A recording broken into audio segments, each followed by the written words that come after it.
Welcome my YouTube channel Ajis Official menyajikan bahas aneka serial-serial series India. Bercerita tentang Gauri dan Jagdish melangsungkan pernikahan tanpa mendapatkan restu dari para keluarganya.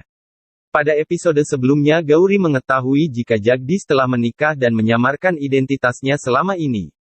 Gauri nekat mencari alamat Jagdish dan mendatangi rumah Kalyani untuk mencari kebenaran yang Jagdish sembunyikan. Setelah mengetahui semua kebohongan Jagdish, Gauri marah dan berteriak histeris. Ia tidak ingin bertemu Jagdish lagi karena merasa dibohongi.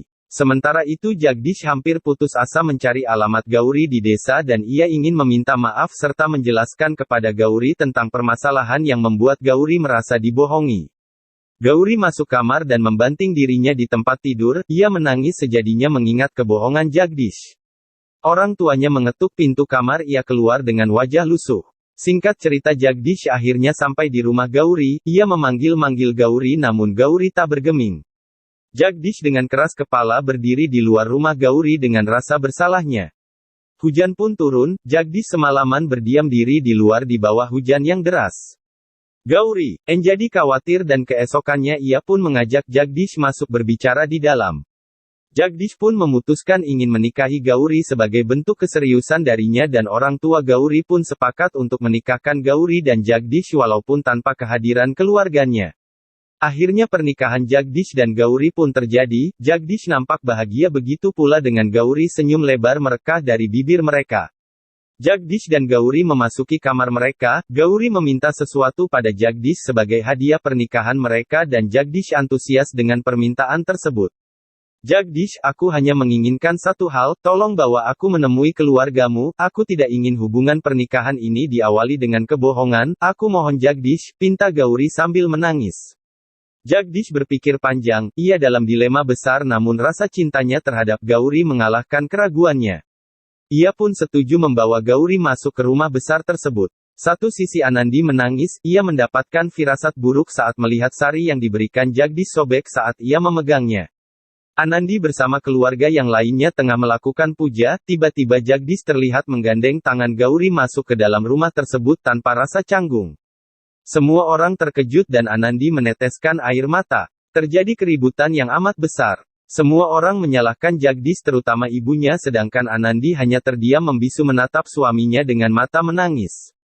Aku kesini bukan untuk kalian, aku kesini untuk bertemu dengan nenekku karena ku tahu hanya dia yang bisa menerima keputusanku dan menerima Gauri sebagai menantunya, ucap Jagdish percaya diri.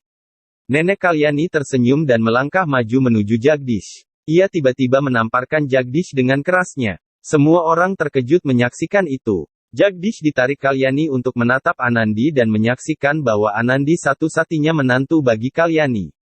Jagdish tanpa rasa bersalah sedikit pun mengatakan bahwa dirinya dan Gauri tidak salah. Gauri tidak salah, ini sudah menjadi kehendak dewa, kami berdua berjodoh dan kalianlah yang salah memisahkan kami dulu, teriak Jagdish.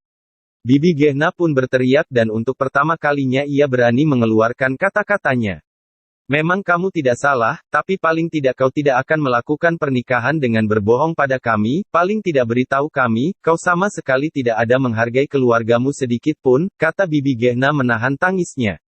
Cukup, aku mengizinkan Jagdish dan istri barunya tinggal di sini karena mereka tidak salah, mereka bersatu atas kehendak dewa, kata Anandi tenang dan berlari naik menuju kamarnya. Beberapa menit kemudian di saat Byron bertengkar dengan Jagdish, Anandi turun membawa tas berisi pakaian, Gehna berteriak begitu juga mertuanya Sumitra. Tidak Anandi, bukan kamu yang harus pergi meninggalkan rumah tapi dia, kata Sumitra menahan tubuh Anandi. Tidak ibu aku harus pergi aku tidak bisa di sini, kata Anandi. Di saat Anandi hendak melangkahkan kakinya, Kalyani berteriak memegang dadanya sambil memanggil Anandi dan ia jatuh pingsan. Semua orang panik dan Anandi menoleh ke Kalyani dan bersambung, asteris asteris asteris.